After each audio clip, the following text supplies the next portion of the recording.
सत्संग जी, प्रेम से कहना,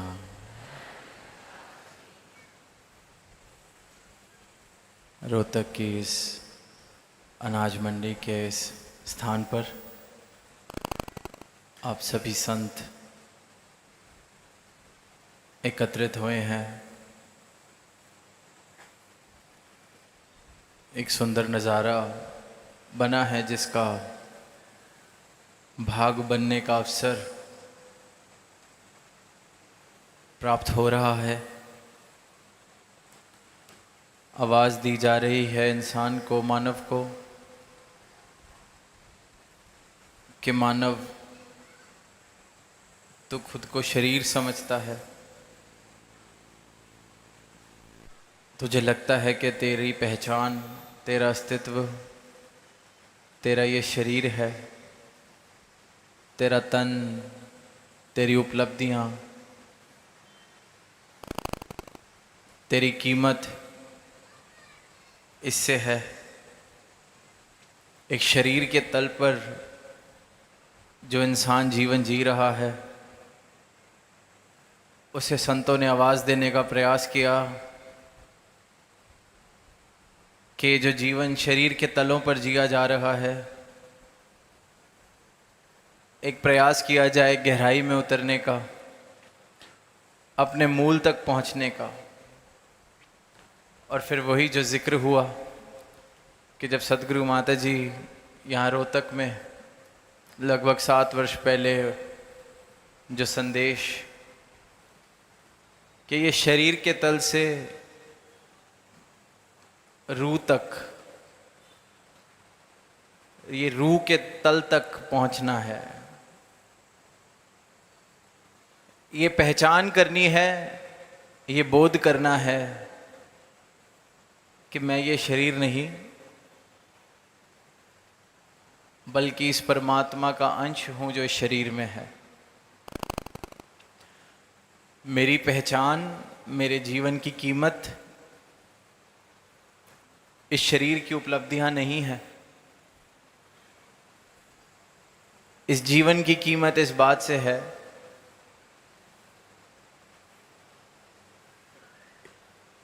कि इस बात का बोध हो जाए, ज्ञान हो जाए कि मैं आखिर हूं कौन।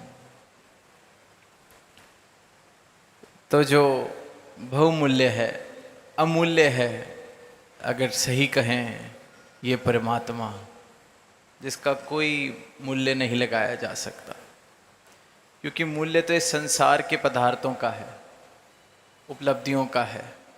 जिस चीज़ की चाहते हैं, जिस चीज़ का व्यापार है, उनका मूल डाला जाता है। बाज़ार में जो चीज़ें खरीदी जाती हैं उनका मूल डाला जाता है। जिनके लिए लेन देन के भाव होते हैं उनका मूल डाला जाता है। जो हम डिग्रियां हासिल करते हैं, पद पदवियां हासिल करते हैं, इनका मूल डाला जाता है संसार के पदार्थों का। पर ये परमात्मा, ये सृजनहार, ये अमूल्य है, इसका मूल नहीं डाला जा सकता। तो ये जीवन भी, अगर इस जीवन की सही सही कीमत, इस जीवन की बाजी की सही कीमत लगानी है तो इस अमूल्य को प्राप्त करना। ऐसा ना हो कि ये भ्रम के कारण खुद को शरीर ही समझते रहे, इस शरीर के तल पर ही सारा जीवन जीते गए, और जो गहराई में उतरकर हीरे मोती चुने जा सकते थे, अमूल्य, उनसे वंचित रह गए। और इंसान वंचित रहता आया है। ये कोई नई आवाज नहीं दी जा रही, कोई पहली बार नहीं दी जा रही। जब से इंसान इस धरा पर है तब से ही संतों ने, महापुरुषों ने, गुरुओं ने ये आवाज दी है। और कमाल की बात यह है कि इंसान तब से ही वंचित रहता आ रहा है, तब से ही इस बात से चूकता आ रहा है। ये कोई नई चूक नहीं कर रहा इंसान कि कलयुग है इसलिए चूक गया। जरूर पुरातन समय में जिन चीज़ों को मूल्यवान समझा जाता था, संसार के जिन पदार्थों को, उनका रूप बदल गया है, विस्तार हो गया है, विकसित हो गए हैं वो रूप विज्ञान के कारण। जितनी तरक्की की गई है उसके कारण,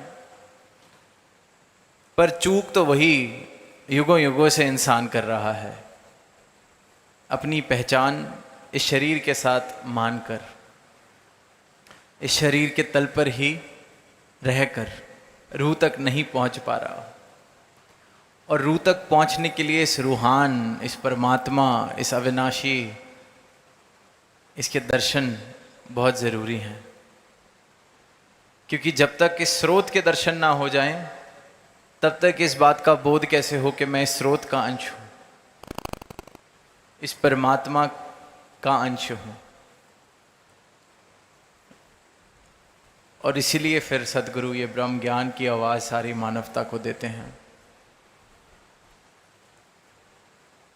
इसलिए संतों ने एक ही संदेश कहीं भी पढ़ लें, किसी भी वेद ग्रंथ में देख लें, भाषा हो सकता है स्थान के अनुसार हो, मिसालें हो सकता है समय के अनुसार हो, पर जो अटल सच्चाई है जिसका जिक्र किया जा रहा है, वो सदैव से एक ही है। क्योंकि सत्य एक है, सत्य बदला नहीं जा सकता। जो बदल जाए वो सत्य नहीं। बेशक कोई सच्चाई जो आज है 100 वर्ष बाद भी बदल जाए तो वो सत्य नहीं कहलाया जा सकता। सत्य सिर्फ और सिर्फ ये सत्ता है जो आदिकाल से एक रस है, एक जैसी है। आद सच जुगाद सच है भी सच, नानक होसी भी सच। एक जैसा, जैसा अभी है अनादिकाल से ऐसा। इसलिए इस परमात्मा को सत्य कहा गया है, इसलिए इस परमात्मा को एक रस कहा गया है। ऐसा नहीं कि मौसम के अनुसार परमात्मा का रस बदल जाता है। जो परमात्मा से जुड़ा है, जो इस परमात्मा में लीन है, फिर वो भी एक रस हो जाता है। परिस्थितियां जैसी भी हों, जुड़ाव इस परमात्मा से हो, जीवन का आधार ये परमात्मा हो,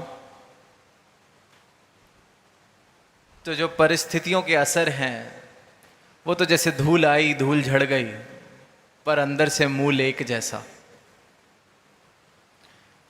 इसे संतों ने कहा है कि रूह के तल तक जीना, रूह तक।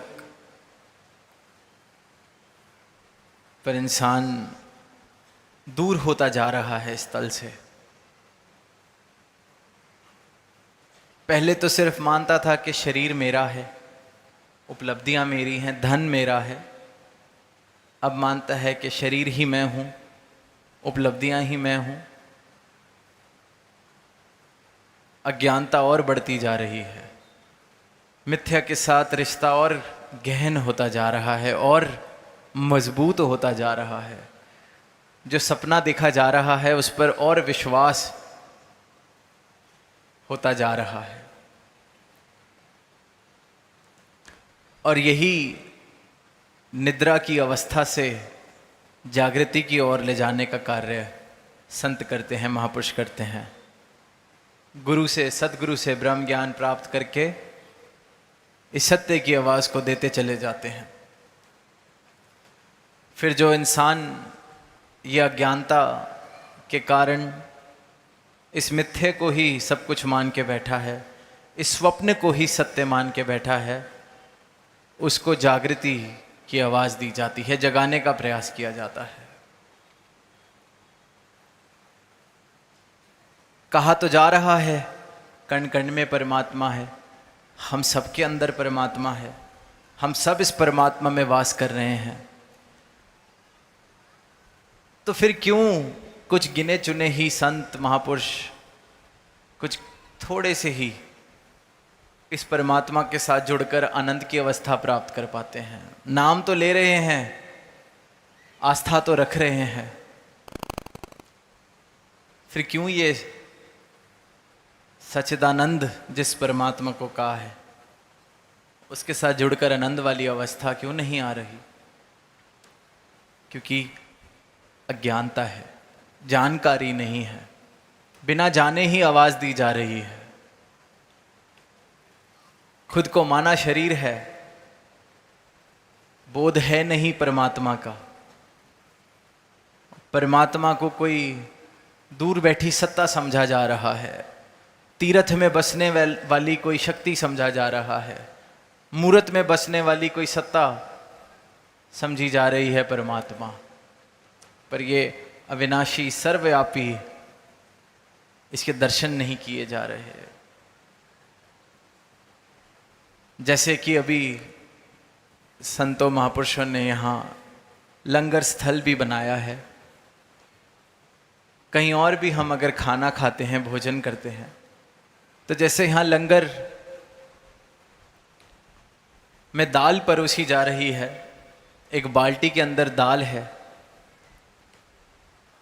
उस दाल की बाल्टी में एक कड़छी भी है जो सारे टाइम, पूरे के पूरे समय उस दाल में डूबी हुई है। पर क्या कड़छी को स्वाद आता है उस दाल का? पूरे टाइम सराबोर है उस दाल से, डूबी हुई है दाल में, पर उसका स्वाद नहीं ले सकती।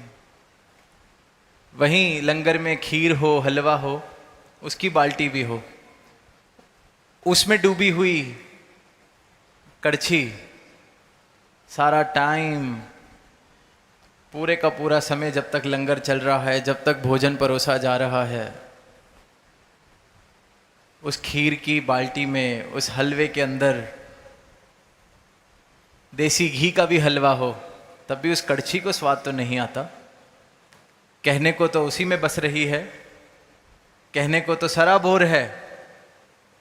और ये जो जीवा है, एक बूंद उस दाल की पड़ जाए, एक चम्मच, उसी वक्त पता चल जाता है कि तड़का किस चीज़ का लगा है, स्वाद कैसा है, नमक तेज़ है या कम है, दाल स्वाद है कि नहीं है, दाल है कौन सी।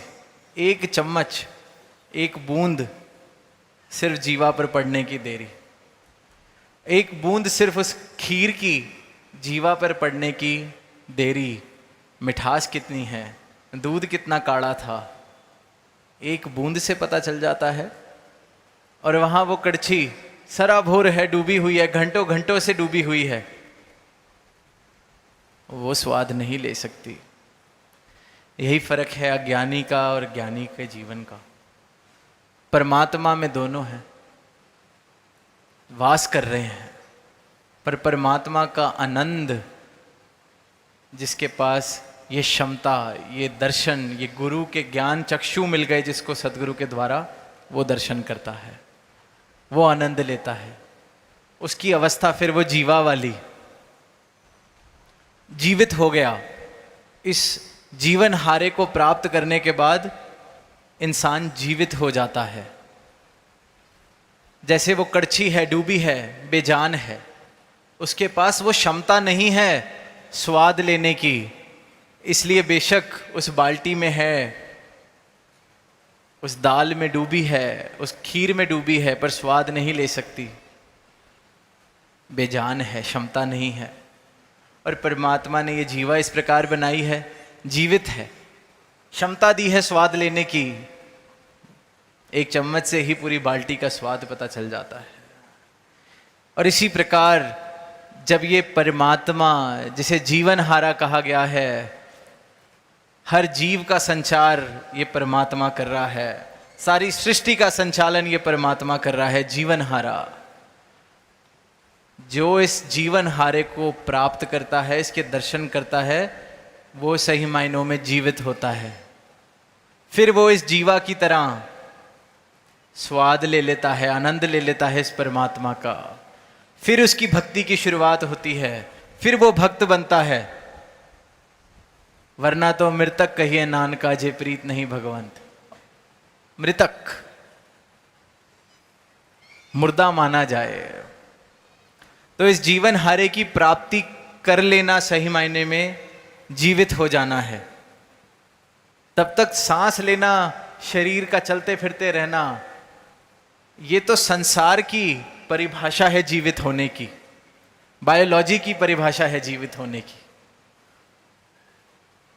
पर संतों ने, भक्तों ने, जिन्होंने सत्य को प्राप्त किया है, इस अविनाशी को प्राप्त किया है, जो रूह तक के तल पर गए हैं, उन्होंने कहा है कि सही मायनों में जीवित होना तो तब है जब इस जीवन हारे की प्राप्ति हो जाए। इस जीवन हारे को इस प्रकार प्राप्त किया जाए कि फिर जन्म और मरण से मैं मुक्त हो जाऊं, आने और जाने वाले इस चक्र से मैं मुक्त हो जाऊं, संसार चक्र से मैं मुक्त हो जाऊं, तो जीवित। ये बायोलॉजी की, विज्ञान की परिभाषा नहीं कि सांसें चल रही हैं तो जीवित। इस जीवन हारे को प्राप्त कर लिया तो जीवित। फिर वो संदेश देते हैं, जैसे कबीरदास जी ने कहा, मैं ना मरबू मरीबो संसारा, अब मोहे मिले जीवन हारा। ये जीवन हारा प्राप्त हुआ है तो मुझे ये जीवन मिला है, ये जीवन जो अमर है, अमृत प्राप्त हो गया है जीवन हारे से मुझे। मैं नहीं मरने वाला, ये संसार मरेगा, ये शरीर, 5 तत्व का बना हुआ शरीर मरेगा, संसार की ही अभिव्यक्ति है ये।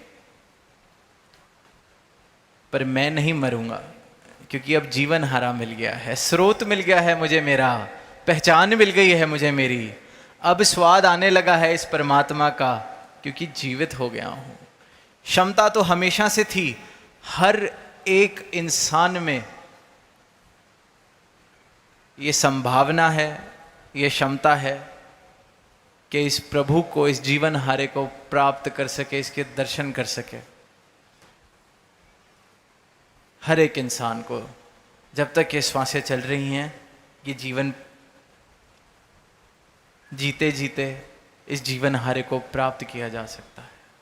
अनाज मंडी में बैठे हैं तो ये जो बीज हैं, इन बीजों को बो दिया जाए तो दोबारा खेती की जा सकती है। हर बीज में जीवन छुपा है, पर बीज अगर सड़ जाए तो फिर उपज नहीं हो सकती। इसी प्रकार जैसे हर बीज उपज करने की संभावना, क्षमता रखता है, हर एक इंसान भी इस रूहान को, इस परमात्मा को प्राप्त करने की संभावना रखता है, परमात्मा होने की संभावना रखता है। और जिस जिसने भी इस परमात्मा को प्राप्त किया है, जिस जिसने भी इस अविनाशी को, इस सर्वव्यापी को तत्व रूप से देखा है, प्राप्ति की है, वो सही मायनों में जीवित हुआ है। फिर उसने इस सर्वव्यापी का स्वाद, आनंद फिर लिया है। वरना तो फिर वही हाल, संसार का कड़छी की तरह डूबे तो हैं, वास तो इसी में, पर एहसास नहीं, आनंद नहीं, स्वाद नहीं।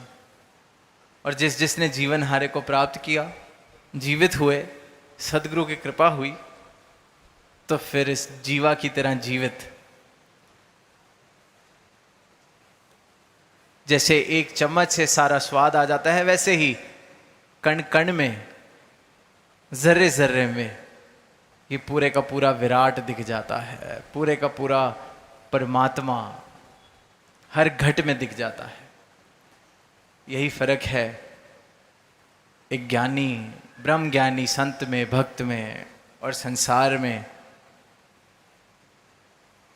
नाम तो लिए जा रहे हैं, भक्ति का प्रयास भी किया जा रहा है, डूबे तो हैं उस दाल की कड़छी में, डूबे तो हैं उस खीर की बाल्टी में, पर कड़छी की तरह स्वाद नहीं आ रहा। स्वाद सिर्फ और सिर्फ इस जीवन हारे को प्राप्त करने के बाद, इसकी लगता करने के बाद, इसके दर्शन करने के बाद जो भक्ति का जीवन शुरू होता है, उस राह पर ही आ सकता है।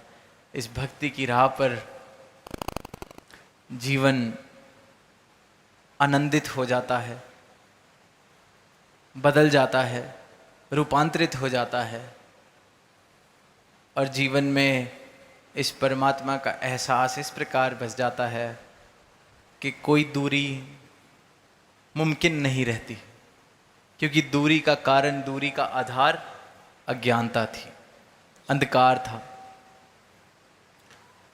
और जहाँ अंधकार मिटा वहीं दूरियां खत्म, जहाँ ज्ञानता मिटी वहीं दूरियां खत्म। फिर ये इकमिक वाली अवस्था की ओर भक्त बढ़ने लगता है। तो दास इन्हीं शब्दों से इजाज़त चाहेगा प्रेम से कहना, अनेक।